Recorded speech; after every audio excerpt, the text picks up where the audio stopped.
I'm like, I don't think I'll ever feel fulfilled. And this is why. Most of my problems are self-inflicted problems. I live on YouTube. Why am I, I've been on YouTube for so many years. Why am I not rich? Why am I not this person? And it's just like, someone said to me, why you keep worrying about everybody else? Like, I'm not Kylie Jenner. I'm not Kim Kardashian. I'm not Beyonce, so I can't be proud. But girl, you pulled your ass out the gutter without even trying. This is my new energy for everybody.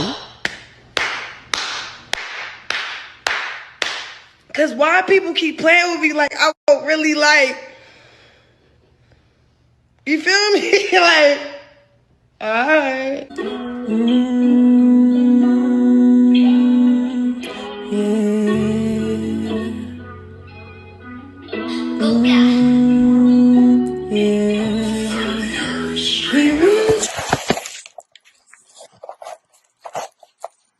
So I'm reading this article, and it talks a lot about this is my year of like stacking money. I feel like I didn't realize I had such a poor mindset around like money and opportunities, and like I finished college at 19, so fresh out of college, like 20, I'm making like 40K. And I know that doesn't sound like a lot, but to someone that just turned 20 years old, who still lives with their aunt, who doesn't pay rent, who doesn't pay any bill besides a $50 phone bill, I was bawling. But I never knew that until like now. When I think about it now, like I was the one taking my friends to the spa. I was the one,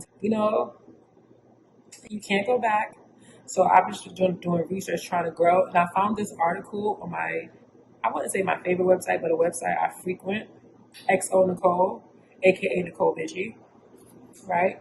And it says the key to true career fulfillment and is in healing the trauma sis. Key to true career fulfillment and is in healing the trauma sis. I have had so many jobs and I never felt fulfilled. I always felt like as soon as I accomplished everything at that job, I always feel like what's next. And I think this is what's next.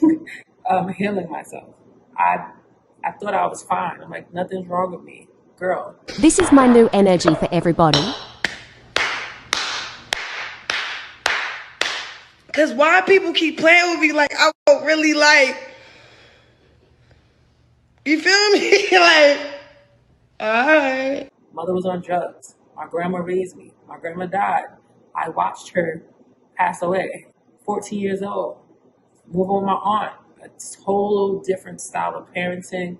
A total different style of love. Never feeling good enough. Always trying to find friends. Like, when I was young, looking for love in everybody. Anybody who come, I love you. And it's true. And I'm going to read a little bit. The author name is Janelle Hazelwood. As a Black woman, we are not strangers to trauma, especially when it comes to our professional lives. Professional trauma. Not feeling good enough in the environment. Like my old school was probably the best job I ever had.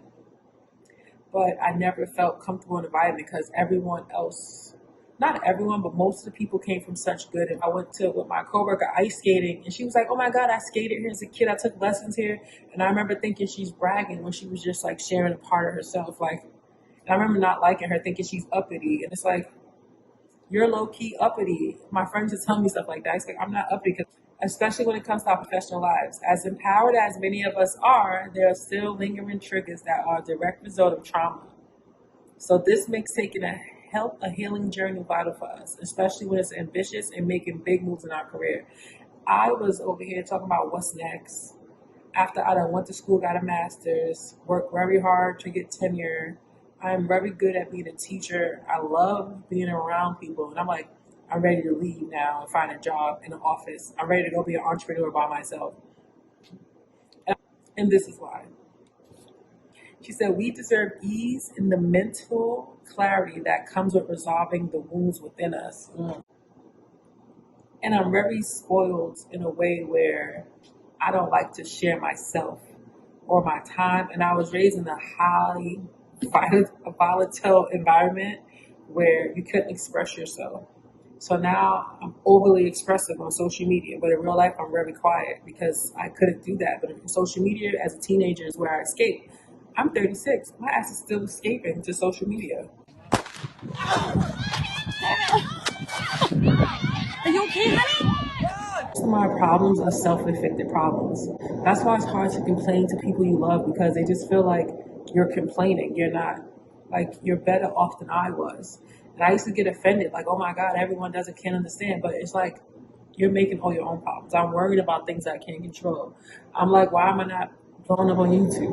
I've been on YouTube for so many years. Why am I not rich? Why am I not this person? And it's just like, someone said to me, why do you keep worrying about everybody else? And that just like light bulb went off. Ease and the mental clarity that comes with resolving the wounds within us that continue to exist within our families and our community, said Dr. Marie Bocuse, a trained psychologist. You know what's crazy? She wrote a book called Breaking the Cycle: A Guide to Healing Intergenerational Trauma and Addressing Our. I broke so many generational curses that I don't even give myself credit for.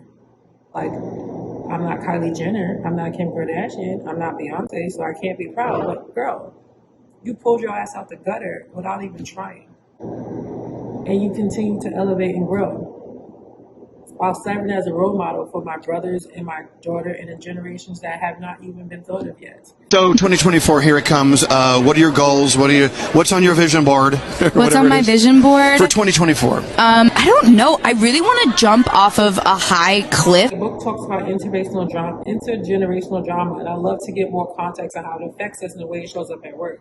She said intergenerational trauma is the only type of trauma that actually handed down the family line. It happens at the intersection of biology and psychology.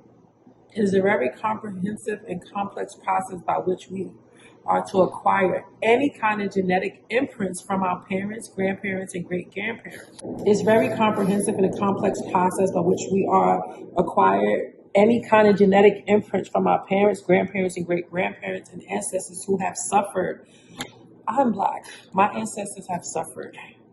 They have lived, they have played, but most of them have suffered. And I will stop that, right? Typically, when we conceive, we inherit gene markers that actually are relative of the emotional pain that the people who came before us have suffered. I made a video about this on my old channel called Epic Genetics. I agree. She said, I always get that. All right, I don't want to read this. She said, in a workplace environment that might be susceptible to being overburdened with work or having more work put on them because of their hyper-independent behavior. I do this.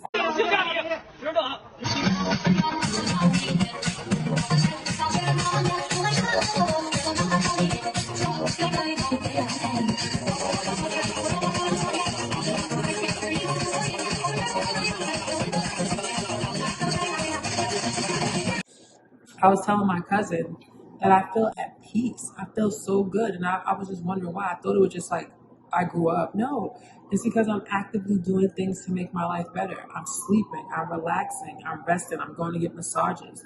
I'm just taking walks, I'm working out, like I'm doing stuff. I'm having breaks from my child.